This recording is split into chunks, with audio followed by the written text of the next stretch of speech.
Warning: the following program may contain material not be suitable for all audiences. Listener discretion is advised.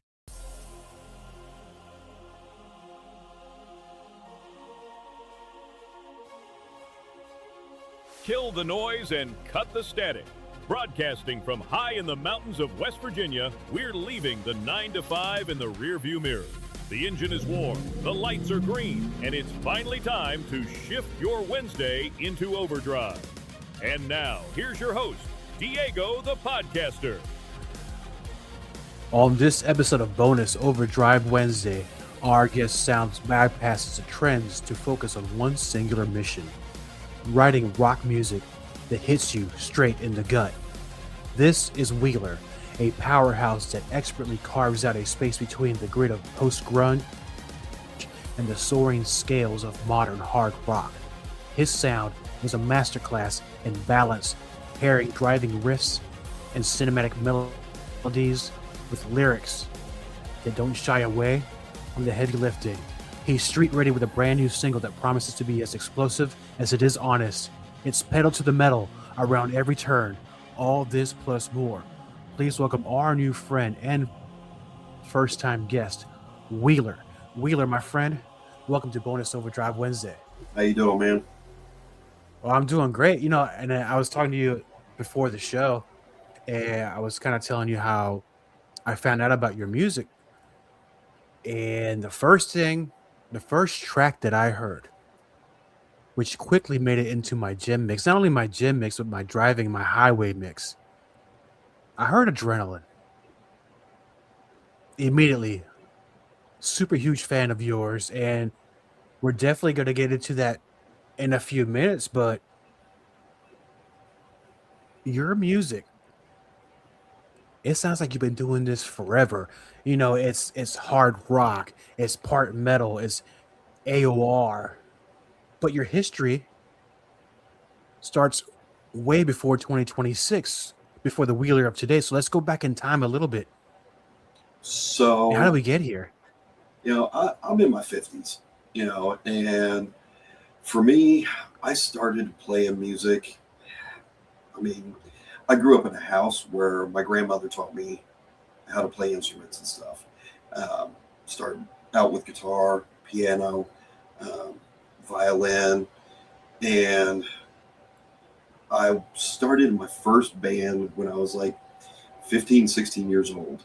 And back then, everything was white this, white snake, white lion. And I started playing in a band called White Lightning. And then I played through most of the late 80s, mid 90s to early 2000s. And I got out of music at that point because I just saw a big shift in the industry. And I don't know, I was just burnt out at the time and kind of stepped away. I hadn't even picked up a guitar really seriously until a couple years ago. That long? Yeah. I'd pick it up, noodle around and stuff, but not like playing serious. Well, let me ask this. Well, actually, no, I'm getting a little bit ahead of myself. So we're around the same age because you mentioned the times and the music that was going on at that time. Right. And we grew up in the same era of Headbangers Ball. And the era when Ricky thrash, Rapman, all them, I started with when it was Adam Curry. Me too. And his glorious hair, which I tried to do the same thing with my rave and my Vidal Sassoon, but it didn't last too much longer into my 30s, so I had to shave it all off. And that's a story for another day. But talking about the shift in music, because everything was going very, very well up until, I'm going to say, 92. And not to say anything bad about that scene, but the grunge scene pretty much dominated for, I'm going to say, a good, 3 to 5 years, kind of? When the grunge scene came in, I hated it. I grew up, I was glammed out, I was the guy that was wearing eyeliner, all that stuff. And So when grunge came in, I was kind of opposed to it. I started getting more into more along the lines of like bands like Goo Goo Dolls and Matchbox 20 and stuff like that, because it spoke to me more as like I write from the heart when I write. And so those bands kind of spoke to me a little bit more than the grunge scene. I love a lot of that stuff, like Soundgarden and Alice in Chains, love them. But it just didn't, I couldn't connect with it the way I did with songs that kind of talk more from the heart. It's interesting you mentioned a lot of those bands, and you started seeing things like Headbangers Ball started catering more to that style of music. But it's one of those things I would have been more open minded to it, and I don't mean to shit into the in that scene, but it was almost like so. Let me see. Let me do my best here to explain myself because my words fail me. So you're a metalhead, and here's grunge. Throw this out the door. Say you're gonna like this now. You're gonna like grunge whether you like it or not. And it kind of just spread like wildfire. And when I started going to the record shops and the CDs, you started asking about certain bands. They're like, "You still listening to that?" I'm like, "Yeah, yeah." They're kind of like trying to make you feel embarrassed. Like, no, I'm still listening to Halloween and Iron Maiden. What do you got? But story for another day. But metal survived, hard rock survived, and it's alive today, and especially alive today with Wheeler. I still can't. I'm not saying I don't believe because you just told me, but it's just within the last 2 years you started writing music again. And what was the first song you put out? So let's go back a little over 2 years ago. My wife's mother passed away. And I sat down and I wrote this song called Heaven's Call.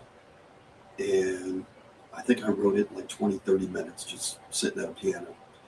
And then I had written a song for my wife. My wife's name is Gina. I wrote this song called Gina. And she is the one that told me that I needed to get back into doing something. And I mean, originally I had just planned on maybe writing to see if somebody wanted to use my songs and possibly be a ghostwriter for them, whatever. And a buddy of mine on Facebook heard a couple of my songs. His name's Paul Padone. And he sent it over to a guy named Jim that runs JC's Kick-Ass Rock Show. And Jim reached out to me. He goes, dude, I love your songs. Send me more. So I did. And then all of a sudden, they've got a group chat every Monday night that we go in there, discuss, just kind of BS around. And I've made friends with a lot of those other bands in that group. And a lot of these other bands are sitting there going, dude, why are you waiting so long to do this? And I'm like, it's not that I waited. I just didn't really think at this point in my life that there was a space for me, because to me, it always seemed like it was a younger person's game. And I don't know, I know I'm in my 50s, but I don't feel like I'm in my 50s. I don't feel like I look like I'm in my 50s. But, although some days my body feels like I'm in my 50s. I feel your pain there. But don't look at it so much as the age part, because I've noticed, and I'm sure everybody else has too, that and this is not the first time I've heard somebody taking a long break in between in their musical careers or whatever they're doing. But there's bands out there now with people at our age. They're playing some kick-ass stuff that you would have never thought, because you're looking at the guys like, this guy looks like my guy at work, or he kind of looks like the dad down the street. But they put on those superhero costumes. They're metalheads, and they're putting out some really awesome stuff, just like you. So now that we're in 2026, you have the new single. Let me talk about the one that brought me to the game. And I mentioned it earlier with Adrenaline. That one right there, if you were to take every single piece of music that I like, put it all together in one, that would be it. Um, what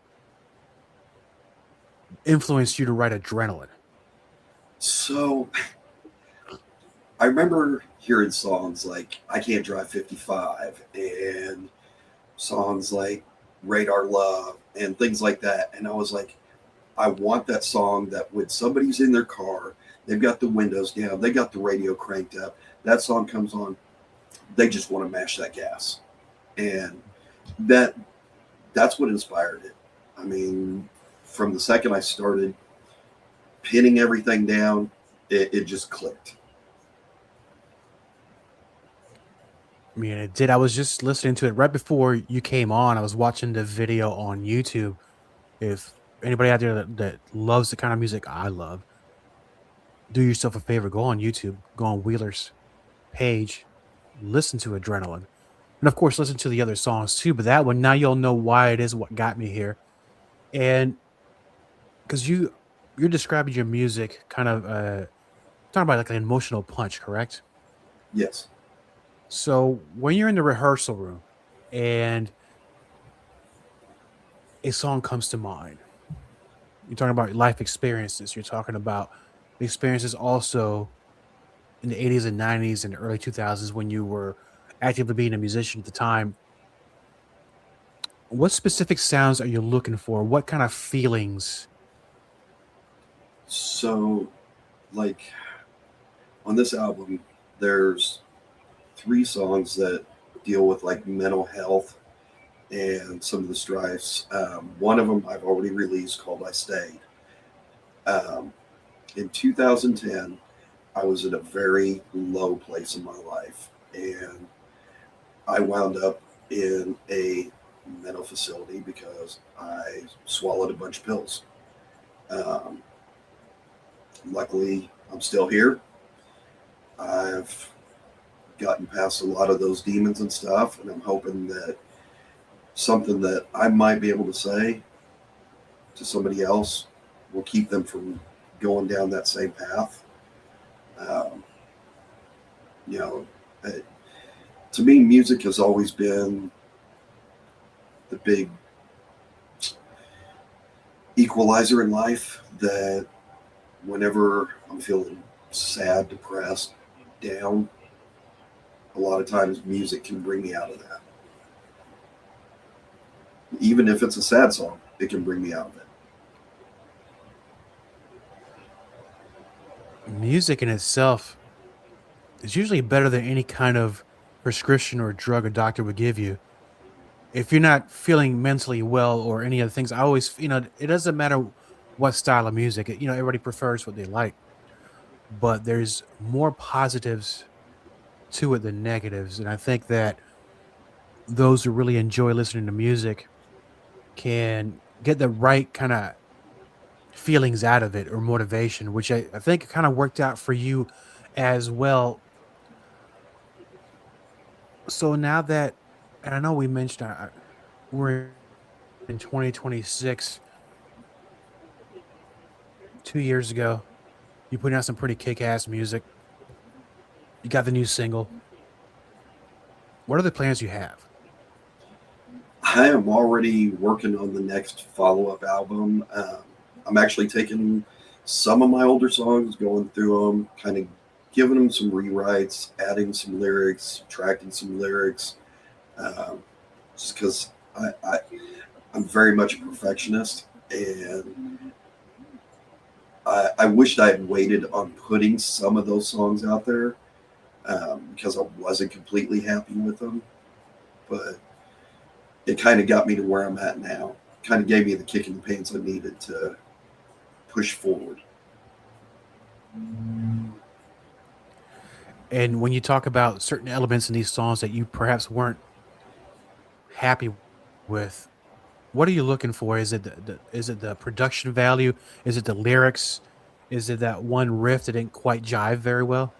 It, Pretty much all that. I mean, there's certain things that I'm like, I really didn't care for those lyrics. There's actually a couple songs I've kind of scrapped some of the lyrics and added new lyrics, and Some of the guitar riffs, I'm like, I wish I'd done a little bit better here. Um, there, and then of course some of the production value.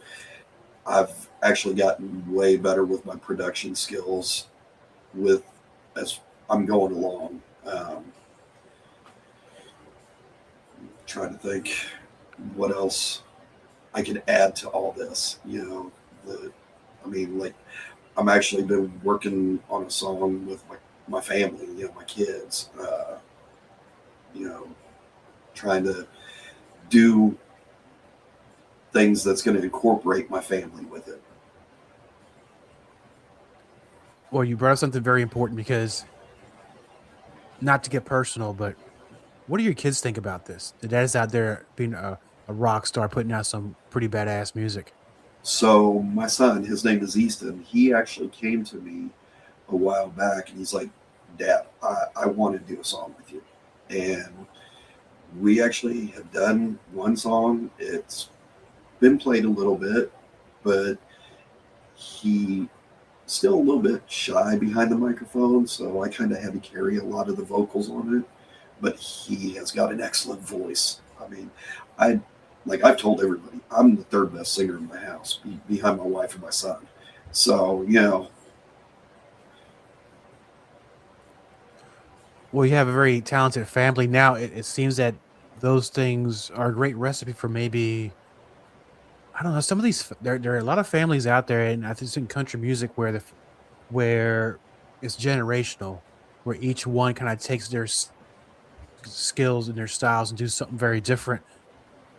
Do you think your son will stick to the rock, or is he going to do something different down the line? You think? he actually prefers country music. Our house is very eclectic. We like a mixture of all kinds of things. Even some of the stuff I do is very country based. Most of it is rock, just because that's what I prefer. But I will do what I try to call country with attitude, where it kind of has a country tone but rock feel to it. Um, my wife, she likes country, she likes hip hop, she likes a little bit of rock. Uh, my son, he likes country pretty much. Have you tried to introduce him to some of the bands that you were listening to back in the day? Oh yeah, all the time. It's not quite gone over yet. He's only 11, so his taste might change a little bit. True. I remember back in that time where I had certain family members say, "You should listen to some of this." I'm like, "Ah, yeah, I'm not really into that." As you get older, you're like, "Oh, now you kind of really appreciate it because those bands and those musicians are kind of like the influence of musicians of today." So, what now you talking to you have a very well-rounded influence in music, but if you were to pick some certain bands that maybe help define your sound or a musician that I'm not saying you mimic, but that really had an impact. So the first band I ever listened to was Kiss. I mean, I I was 8 years old, begged my mom to take me to go see Kiss, and so they were the first concert I ever went to. Um, but the band that probably was the one that I was just like, okay, that's what I want to do was Def Leppard. You know, um, when I heard Pyromania, and I was just like, that's what I want to do. And then it grew into bands like Motley Crue and Dawkins,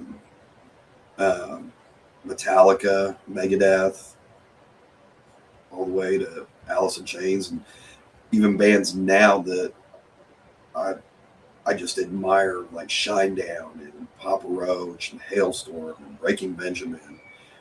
Which, if I have to say my sound is close to anybody right now, I would almost say it's along the lines of like a Shinedown, where I try and speak from my heart. And sometimes that's the best way to produce songs that make sense to you. and eventually, once it trickles down to the listener, they could relate to what you're going through, or maybe they're going through the same things you were at the same time. Who knows? But I think it does translate. And what the music now is mostly available online at this point, right? Yes. Yeah. The new album I plan on dropping this Friday, this coming Friday is when it'll be out.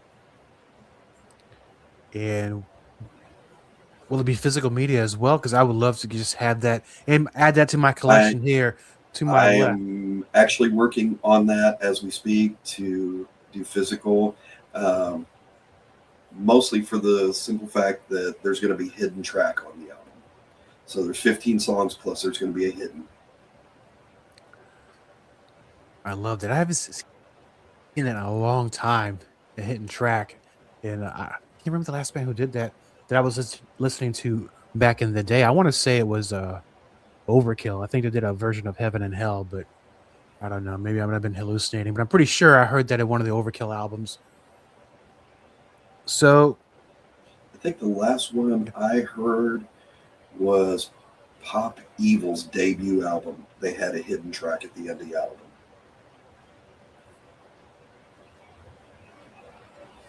now you grew up in my time. Talking about hitting tracks. This could be the silliest ass question I want to ask today, but people still do like backward masking. Mm, Is that still a thing? I don't know.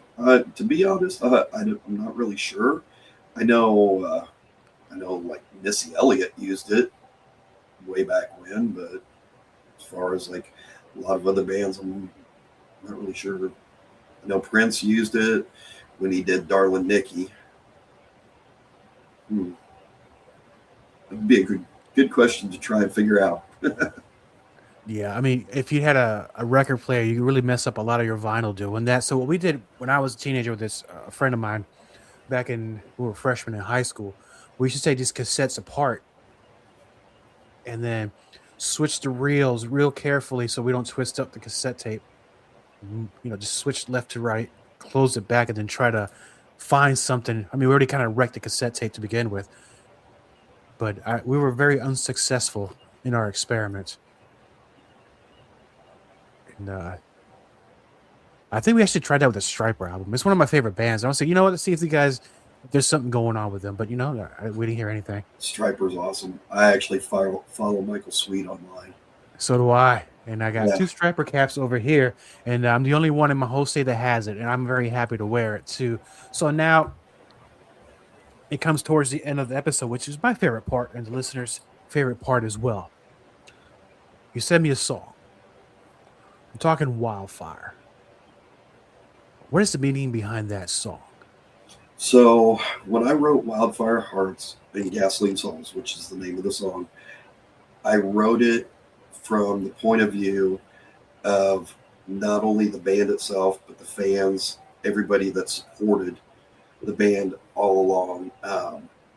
Basically wanting to, when you start out at bottom of the barrel, nothing, you work in the clubs, work in the circuit, till you get to that arena, and then just having that call and respond back with the crowd. That it's that pay and respect between the band and the fans. That the band thanking the fans thanking the band. For allowing us to be able to do what we do. And I listened to the track. I love it. And we're definitely going to play this towards the end of this episode. But I have one more question. Very important, I think. Because you kind of touched on something that I think many perhaps are going through the same things. For those out there that are thinking about getting back at music, picking up that guitar, playing the drums or the bass, start singing again, but they're not quite sure if they should or not, what's the best advice you can give them to get them to return?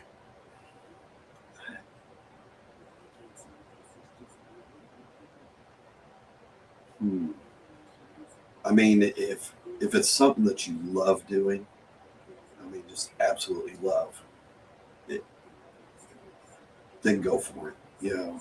Don't Don't deny yourself that happiness. Well said, my brother. This is Wheeler with Wildfire Hearts and Gasoline Souls on bonus Overdrive Wednesday. Thank you, my friend.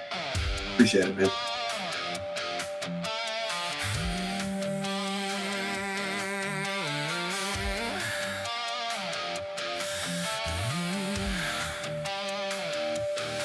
We were sparks in a dead-end town, matchstick dreams burning it down, broke but loud, wild and free.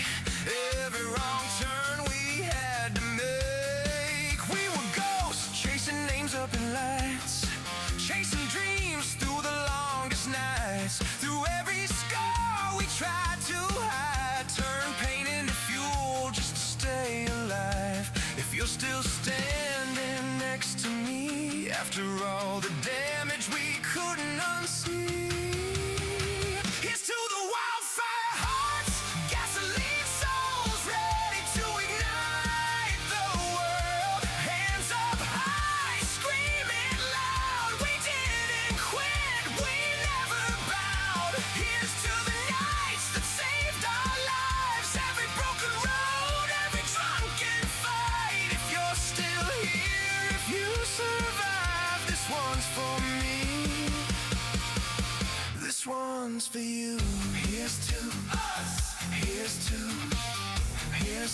us, here's to the ones who fell and still believe, to the scars you wear like memories, all the dreams you swore you'd never lose. Yeah, tonight we're raising a toast to you. If you ever felt alone out there, if this song's the reason you're still here, here's to the wildfire hearts, gasoline souls, ready to ignite the world. Hands up high, screaming loud, we didn't quit, we never bowed. Here's to the nights that saved our lives, every broken road, every drunken fight. If you're still here and you survive, this one's for me, this one's for you.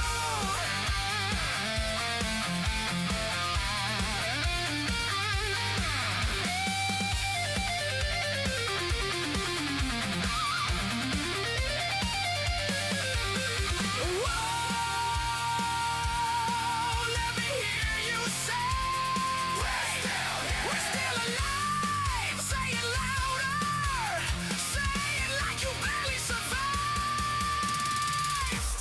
Here's to the wildfire, gasoline souls.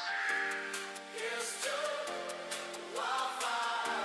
We're still standing here right now, till the night that just might have saved our lives. Every broken road, every drunken fight. If you're still here and you survive, this one's for me, this one's for you. Wildfire, gasoline souls.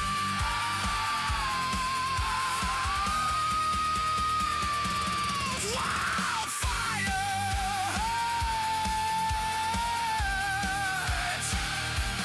gasoline souls.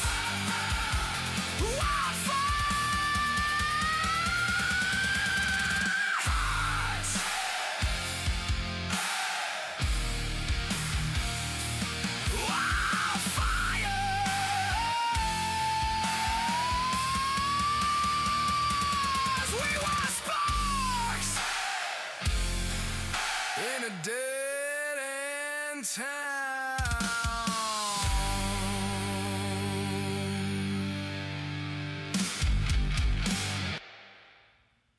All content on this broadcast is a property of Diego the Podcaster and is served directly from our servers with no modification, redirects, or rehosting. All celebrity impersonators are paid performers. The impersonated celebrities do not endorse or promote any views or opinions expressed by our guests, Diego the Podcaster, or Bonus Overdrive Wednesday. The information shared on Bonus Overdrive Wednesday is provided on an as-is basis, with no guarantees of completeness, accuracy, usefulness, or timeliness.